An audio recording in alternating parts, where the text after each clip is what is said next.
Hello friends, स्वागत है आपका अपने यूट्यूब चैनल सुपर टैट गुरु में। तो हम कर रहे थे डीएलएड फोर्थ सेमेस्टर के पेपर 1 के वस्तुनिष्ठ प्रश्न। इसी क्रम में हम 103 नंबर से स्टार्ट करने जा रहे हैं आज। प्रश्न है हमारा, प्राथमिक स्तर के बालकों के लिए शिक्षण के लिए आवश्यक है। आंसर होगा इसका ए सस्वर वाचन। क्वेश्चन नंबर 104, पूर्व माध्यमिक कक्षाओं हेतु हिंदी शिक्षण करना चाहिए। आंसर होगा इसका ब मौन वाचन द्वारा। क्वेश्चन नंबर 105 है, गद्य पाठों का शिक्षण मुख्य रूप से किस वाचन द्वारा होना चाहिए। आंसर होगा इसका ब मौन वाचन। क्वेश्चन नंबर 106, मौखिक अभिव्यक्ति में कौन सी विधि उचित नहीं है। आंसर होगा इसका द मौन वाचन। मौखिक में क्या होता है कि बच्चा कविता का पाठ भी करेगा, सस्वर वाचन यानी कि बोल बोल कर वो पढ़ेगा भी, संवित वाचन भी करेगा। तो इसमें पूछा है कौन सी विधि उचित नहीं है, तो मौन वाचन। क्वेश्चन नंबर 107 है, मौखिक आत्म प्रकाशन का आधार नहीं है। आंसर होगा स मौन वाचन। क्वेश्चन नंबर 108, हिंदी किस लिपि से संबंधित है। आंसर होगा देवनागरी। क्वेश्चन नंबर 109, वर्णों के समूह को कहते हैं। आंसर होगा इसका वर्णमाला। क्वेश्चन नंबर 110, हिंदी वर्णमाला में मूल रूप से कितने वर्ण हैं। आंसर होगा 52 ब। क्वेश्चन नंबर 111, स्पर्श व्यंजन नहीं है। पै भी स्पर्श व्यंजन है, कै भी स्पर्श व्यंजन है, च भी स्पर्श व्यंजन है, कौन सा नहीं है। यह आंसर होगा इसका द। यह किस प्रकार का व्यंजन है, प्लीज़ कमेंट सेक्शन में ज़रूर बताएं। क्वेश्चन नंबर 112, पै वर्ग का उच्चारण स्थान है। आंसर होगा द यानी कि ओष्ठ। क्वेश्चन नंबर 113, ज्ञ वर्ण किन दो वर्णों के मेल से बना है। आंसर होगा स जय और या से। क्वेश्चन नंबर 114, अंग अह वर्ण कहलाते हैं। आंसर होगा इसका द अयोग वा।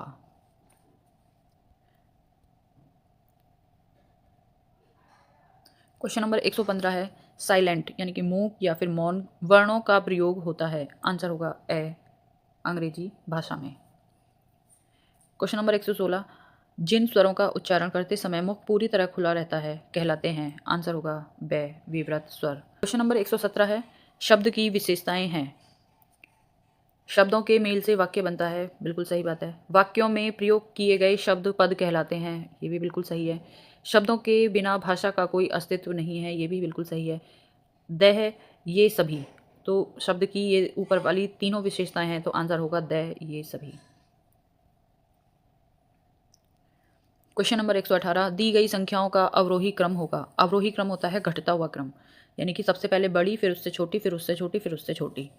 तो इसमें हमारी सबसे बड़ी संख्या है 7864, फिर उससे छोटी है 7854, फिर उससे छोटी है 7846, फिर है 78। इसका आंसर होगा ए। क्वेश्चन नंबर 119 है, 9 2 11 होना का अर्थ है। 9 2 11 एक मुहावरा है, इसका अर्थ है भाग जाना।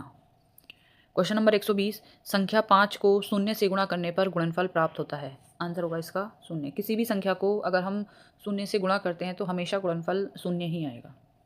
क्वेश्चन नंबर 121, शून्य को किसी संख्या से भाग देने पर भागफल आता है। इसका आंसर भी होगा हमारा शून्य।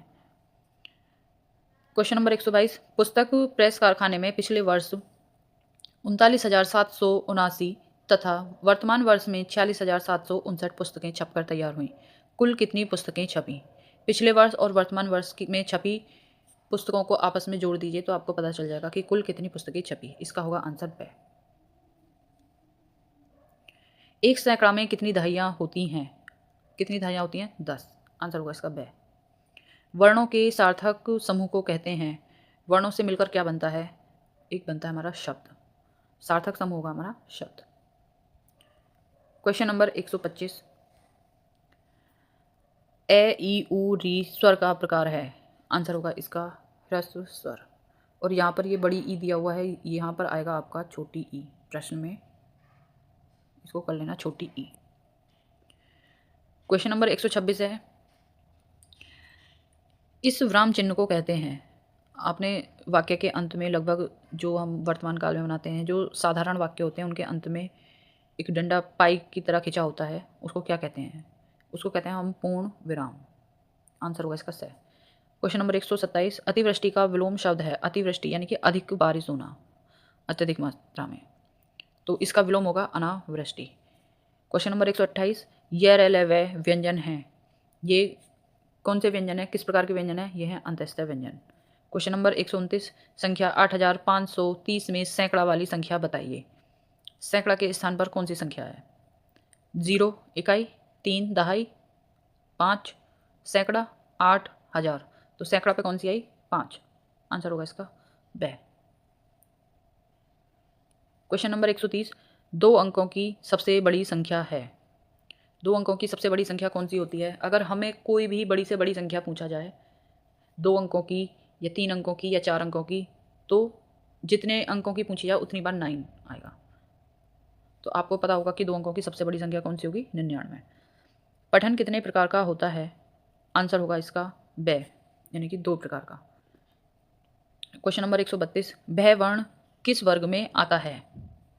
तो ये आपको पता होगा कि प वर्ग में आता है। प, भय, ब, भय, मैं। तो पता चल गया आपको कि प वर्ग का वर्ण है ये। क्वेश्चन नंबर 133, निम्न संख्याओं में अवरोही क्रम है। अवरोही क्रम होता है घटता हुआ क्रम। तो पहले सबसे बड़ी संख्या है इसमें हमारा 20, फिर 15, फिर 10, फिर 5, फिर 2। इसमें हमारा ऑप्शन ए है। दूसरा ऑप्शन इसलिए नहीं होगा क्योंकि 20 के बाद में 22 है, जो कि 20 से बड़ी है, और अवरोही क्रम में पहले बड़ी आती है और बाद में छोटी आती है, तो इसलिए हमारा ये ब नहीं होगा। ठीक इसी प्रकार इसमें 20 है, 20 से छोटी 16 है, यहाँ तक तो सही है, लेकिन 16 के बाद में फिर बड़ी संख्या आ गई 32, ये गलत है। क्वेश्चन संख्या 134, किसी संख्या में शून्य से गुणा करने पर प्राप्त गुणनफल होगा। आंसर होगा द शून्य। सम्मान शब्द उदाहरण है किसका है? द्वित्व व्यंजन का। द्वित्व व्यंजन वो होते हैं जिसमें हमारे एक आधा और एक पूरा व्यंजन इस्तेमाल होता है। क्वेश्चन नंबर 136, किसी भी संख्या के मान होते हैं। आंसर होगा 2। क्वेश्चन नंबर 137, मूल संख्या में वृद्धि करना, बढ़ाना अथवा योग करना है। क्या होता है वो? जोड़। Option A. प्रश्न संख्या 138, जिनका उच्चारण कंठ के स्पर्श से होता है वो कौन से व्यंजन है? वो होता है हमारा क वर्ग। क वर्ग में आते हैं क, ख, ग, घ, ङ। क्वेश्चन नंबर 139, ज्ञानार्जन और ज्ञान वृद्धि का साधन है। तो ऑप्शन पढ़ेंगे हम, प्रत्यक्ष निरीक्षण तथा स्व अनुभव। दूसरा ऑप्शन है विचार विनिमय एवं दूसरों से शिक्षा ग्रहण। बिल्कुल सही। स ऑप्शन है स्वाध्याय तथा पठन अभ्यास। इसका आंसर होगा ये सभी द। क्वेश्चन नंबर 140, विराम संबंधी समस्या का प्रमुख कारण है। क्या कारण है? कि विराम चिन्हों का ज्ञान न होना, आत्मविश्वास का अभाव। भाई इसमें आत्मविश्वास का तो कोई मैटर ही नहीं है, ये ऑप्शन तो नहीं होगा। जब ये नहीं होगा तो स भी नहीं होगा, क्योंकि इसमें बे ऑप्शन के बारे में पूछा गया है, और इनमें से कोई नहीं। इस पर विचार करेंगे। विराम चिन्हों का ज्ञान न होना, बिल्कुल सही। इसका ऑप्शन ए होगा। प्रश्न संख्या 141, विवृत स्वर हैं। आंसर होगा इसमें बे, आ, आओ। प्रश्न संख्या 142, आनंद का पर्यायवाची शब्द है। आनंद का पर्यायवाची शब्द है मोद, सुख, प्रमोद। आंसर होगा इसका ये सभी। प्रश्न संख्या 143, निम्नलिखित में से कौन सा संयुक्त व्यंजन नहीं है? संयुक्त व्यंजन आपको बताए थे छ, त्र, ज्ञ, श्रय होते हैं, तो नहीं पूछा है, तो आंसर होगा इसका ब, यानी कि ये नहीं होगा। क्वेश्चन नंबर 144, निम्नलिखित में से दीर्घ स्वर है। दीर्घ स्वर है हमारा आ, बड़ा आ। प्रश्न संख्या 145, किसके उच्चारण में निचला होठ ऊपरी होठ को स्पर्श करता है? आप बोल के देख लीजिए। व स्पर्श कर रहा है, ब उसमें भी स्पर्श कर रहा है, तो हमारा आंसर होगा इसमें ए और ब दोनों। प्रश्न संख्या 142, वाक्य में जहां बहुत ही कम ठहरना होता है वहां प्रयोग होता है। किसका प्रयोग होता है? पूर्ण विराम का या अल्प विराम का? आंसर होगा इसका अल्प विराम। पूर्ण विराम का प्रयोग हम तब करते हैं जब हमारा वाक्य पूर्ण रूप से समाप्त हो जाता है। प्रश्न संख्या 147, 4328 में दहाई वाली संख्या है। आपको बताया था कि राइट साइड से हम देखते हैं। सबसे पहले आता है हमारा इकाई, फिर आता है हमारा दहाई, फिर सैकड़ा, फिर हज़ार। तो दहाई पर है हमारा 2। आंसर होगा इसका ए। प्रश्न संख्या 148, जब आंकड़े को घटते हुए क्रम में लिखा जाता है तो उसे कहते हैं घटते हुए क्रम में लिखना, यानी कि अवरोही क्रम। प्रश्न संख्या 149, ढ वर्ण किस वर्ग में आता है? आंसर होगा इसका ब, यानी कि ट वर्ग में आता है। ट, ठ, ड, ढ। क्वेश्चन नंबर 150, 13 संख्या है। 13 है विषम संख्या। सम संख्या नहीं है, क्योंकि सम संख्या वो संख्या होती हैं जो 2 से पूरी तरह विभाजित हो जाएं और 13 2 से पूरी तरह से विभाजित नहीं होती है। प्रश्न संख्या 151 अवरोही क्रम है। अवरोही यानी कि घटता हुआ क्रम। आंसर होगा इसका ए 11 9 7 5 2। प्रश्न संख्या 152 भाषा शिक्षण के पक्ष हैं। भाषा शिक्षण के लिए पठन भी आवश्यक है, लेखन भी आवश्यक है और व्याकरण भी जरूरी है। तो आंसर होगा इसका द ये सभी। प्रश्न संख्या है 153 भाषिक अज्ञानता संबंधी समस्या है। लिपि संबंधी अज्ञानता बिल्कुल सही। व्याकरण का अपर्याप्त ज्ञान बिल्कुल सही। सही विराम चिन्हों के प्रयोग का अभाव ये भी सही है। यानी कि ये हमारी तीनों समस्याएं भाषिक अज्ञानता संबंधी समस्याएं हैं। आंसर होगा इसका तय ये सभी। अगला प्रश्न है 154 नवासी में दहाई है। इसमें दहाई का स्थान है 8। प्रश्न संख्या 155 हिंदी में स्वर होते हैं। हिंदी में स्वर होते हैं भाई 11। प्रश्न संख्या 156 मनुष्य के उच्चारण उपयोगी अवयव हैं। काकल, दंत, कंठ या फिर ये सभी। आंसर होगा ये सभी। प्रश्न संख्या 157 ध्वनि विज्ञान में अध्ययन किया जाता है। इसका अध्ययन किया जाता है भाई मानव के मुख से निकली श्वास का, मानव के मुख से निकली ध्वनि का, मानव के मुख से निकली चीख का या उपयुक्त में से कोई नहीं। ये ध्वनि विज्ञान में अध्ययन किया जाता है मानव के मुख से निकली हुई ध्वनि का। आंसर होगा इसका ब। प्रश्न संख्या 158 व्यंजनों को उच्चारण की दृष्टि से बांटा गया है। कितने भागों में बांटा गया है भाई 3 भागों में। प्रश्न संख्या है हमारा 159 ध्वनियों के उच्चारण में होने वाले यत्न को प्रयत्न कहा जाता है। यह होते हैं ए है इसमें हमारा स्वर तंत्री में कंपन से, ब श्वास की मात्रा से, स जीवा तथा अन्य अवयवों द्वारा। आंसर होगा इसका द ये सभी। प्रश्न संख्या 160 आश्चर्य, हर्ष, शोक, उत्साह आदि व्यक्त करने में प्रयोग होता है। आंसर होगा इसका द विस्मयादि बोधक चिन्ह। विस्मयादि बोधक चिन्ह कैसा होता है? एक पूर्ण विराम होगा और इसके नीचे एक बिंदी होती है। प्रश्न संख्या है हमारा 161 नवग्रह में समास है।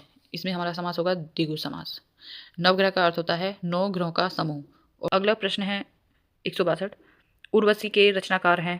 ये रामधारी सिंह दिनकर जी हैं। प्रश्न संख्या 163 चिंतामणि के रचनाकार हैं। यह रामचंद्र शुक्ल जी। प्रश्न संख्या 164 गोदान के रचनाकार हैं। यह है हमारे मुंशी प्रेमचंद। प्रश्न संख्या 165 देश विदेश में समास है। इसमें समास है द्वंद्व समास। द्वंद्व समास की एक ही पहचान होती है कि बीच में डैश लगा होता है। जैसे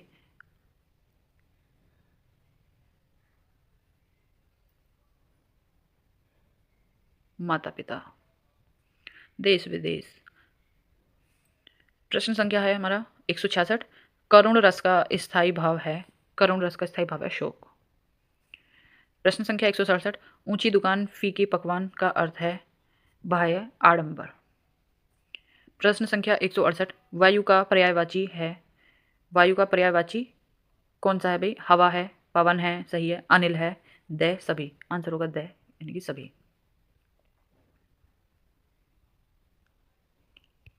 प्रश्न संख्या है 169 तरणी पर्यायवाची है। तरणी किसका पर्यायवाची है? नौका का। प्रश्न संख्या 170 तरनी पर्यायवाची है। तरनी किसका पर्यायवाची है? यह है नदी का। प्रश्न संख्या 171 भित्ति का पर्यायवाची है। आंसर होगा इसका ब दीवार। प्रश्न संख्या है 172 भीति का पर्यायवाची है। आंसर होगा ए डर। प्रश्न संख्या है 173 तालाब का पर्यायवाची है तड़ाग। तड़ाग भी होता है तालाब का पर्यायवाची। जलाशय, जलाशय भी सही है। पुष्कर भी सही है। तो आंसर होगा इसका द ये सभी। प्रश्न संख्या 174 है जागरण का विलोम है। जागरण का विलोम यानी कि उल्टा। जागरण मीन्स जागना, निद्रा मतलब सोना। आंसर होगा इसका ए। प्रश्न संख्या है 175 तिमिर का विलोम है। तिमिर का अर्थ होता है अंधकार, अंधेरा। और अंधेरा का विलोम क्या होगा? प्रकाश। यानी कि तिमिर का विलोम क्या हुआ? प्रकाश। प्रश्न संख्या 176 जो बहुत कठिनाई से मिलता है। ये वाक्यांश के लिए एक शब्द है। क्या होगा इसका आंसर? ब यानी कि दुर्लभ। प्रश्न संख्या है 177 अनुचित बात के लिए आग्रह कहलाता है। आंसर होगा इसका ए दुराग्रह। पंचवटी में कौन सा समास है? पंचवटी में समास है द्विगु समास, यानी कि पंचवटी का मतलब होता है 5 वटों का समूह। प्रश्न संख्या 179, नायक में कौन सी संधि है? नायक में है अयादि संधि। प्रश्न संख्या 180, पावक में कौन सी संधि है? पावक में है अयादि संधि। पो प्लस अक है। 181, यद्यपि संधि विच्छेद है। यद्यपि संधि विच्छेद किसका है? यदि प्लस अपि। प्रश्न संख्या 182, तथैव में संधि है। तथैव तथा प्लस एव, आ और ए मिलकर वृद्धि संधि बनती है। प्रश्न संख्या है 183, पवन का संधि विच्छेद है। पवन का संधि विच्छेद होगा पो प्लस अन, ऑप्शन ए। प्रश्न संख्या 184, रविंद्र में संधि है। रवि प्लस इंद्र, यानी कि ई मिलकर बड़ी ई बनना है, तो हमारा आंसर होगा ए दीर्घ स्वर। प्रश्न संख्या 185, देवेंद्र में संधि है। देव प्लस इंद्र, संधि होगी इसमें गुण संधि। प्रश्न संख्या 186, इको यणची किस संधि का सूत्र है? आंसर होगा बै यण संधि। प्रश्न संख्या 187, आद गुण किस संधि का सूत्र है? आंसर होगा ए गुण संधि। प्रश्न संख्या 188, उत्साह है, ये भाववाचक संज्ञा है या गुणवाचक संज्ञा है, क्रिया है या फिर कोई नहीं? आंसर होगा ए भाववाचक संज्ञा। प्रश्न संख्या 189, करुणा है, भाववाचक संज्ञा है, गुणवाचक संज्ञा है या निपात है या फिर कोई नहीं? आंसर होगा इसका स भाववाचक संज्ञा। प्रश्न संख्या है हमारा 190, दयनीय में प्रत्यय है। ये उपसर्ग प्रत्यय से बने प्रश्न है। यहाँ पर ये क्वेश्चन हमारा 190 है। दयनीय में प्रत्यय है, इसमें प्रत्यय होगा हमारा ई है। प्रश्न संख्या 191, प्र उपसर्ग से बना है। प्रश्न नहीं, उपसर्ग एक शब्द से पहले जुड़ते हैं और अर्थ में परिवर्तन कर देते हैं। लेकिन शय न प्रश्न है पहला ऑप्शन, इसमें लिखा है शय न, लेकिन अगर हम उपसर्ग को हटा दें प्र को, तो शय न का कोई अर्थ नहीं होगा। इसी प्रकार दूसरा ऑप्शन है प्रसन्न,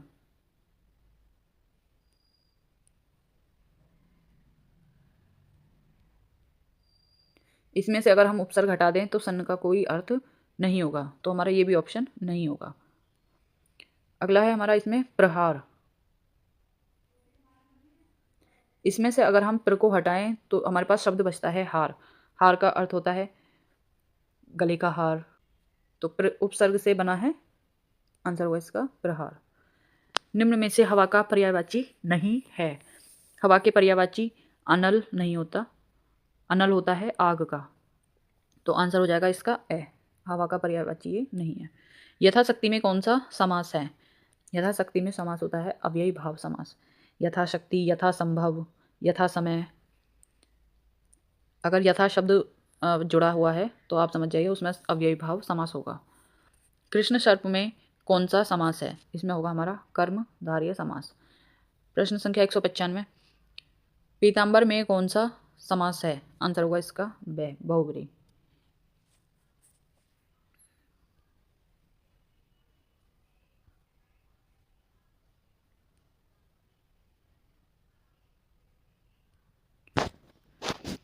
प्रश्न संख्या है 196, माता पिता में कौन सा समास है?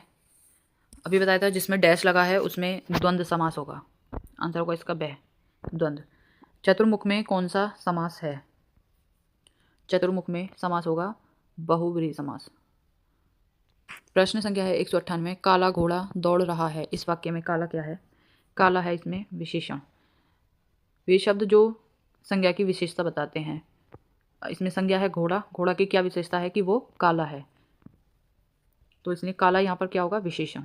प्रश्न संख्या है 199, जो अव्यय क्रिया की विशेषता प्रकट करता है उसे कहते हैं क्रिया विशेषण। क्रिया की विशेषता बताने वाले शब्द कहलाते हैं हमारे क्रिया विशेषण। तो आज ये समाप्त हुए आपके पेपर 1 के सभी बहुविकल्पीय प्रश्न। आपको ये वीडियो कैसी लगी कमेंट सेक्शन में ज़रूर बताएं।